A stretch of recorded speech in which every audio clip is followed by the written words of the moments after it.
friends আপোনাৰ যদি Windows 10 startup লওঁতে টাইম লয় এইটো ট্ৰিক কৰক নিশ্চয় কাম কৰিব সো হেল্ল' ফ্ৰেণ্ডছ মোৰ নাম হ'ল নয়ন আৰু আপোনালোকে চাই আছে tech for Assam so friends আজি এইটো ভিডিঅ'ত আপোনালোকে জানিব যে উইণ্ডোজ 10 ফাষ্ট কেনেকৈ ষ্টাৰ্টআপ কৰিব আপোনাৰ লেপটপ या ডেস্কটপত সো ফ্ৰেণ্ডছ প্ৰথমতে আমি আমাৰ কিবোৰ্ডত উইণ্ডোজ প্লাস R কি প্ৰেছ কৰিব লাগিব সো প্ৰেছ কৰাৰ লগে লগে এনেকৈ এখন উইন্ডো ওপেন হ'ব য'ত আমি লিখিব লাগিব powercfg.cpl তাৰ পিছত এন্টাৰ প্ৰেছ কৰি দিব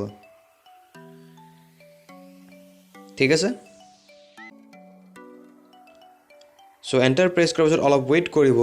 ওয়েট কৰাৰ পিছত এনেকৈ এখন উইন্ডো ওপেন হ'ব ঠিক আছে য'ত লিখা থাকিব choose what the power button do তাতে ক্লিক কৰিব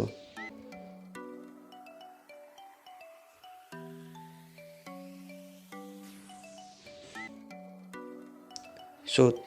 তাতে ক্লিক কৰাৰ পিছত এনেকৈ এখন উইন্ডো ওপেন হ'ব য'ত লিখা থাকিব চেঞ্জ সেটিং ঠিক আছে হেতুত ক্লিক কৰিব ক্লিক কৰাৰ পিছত এনেকৈ তিনটা আমাৰ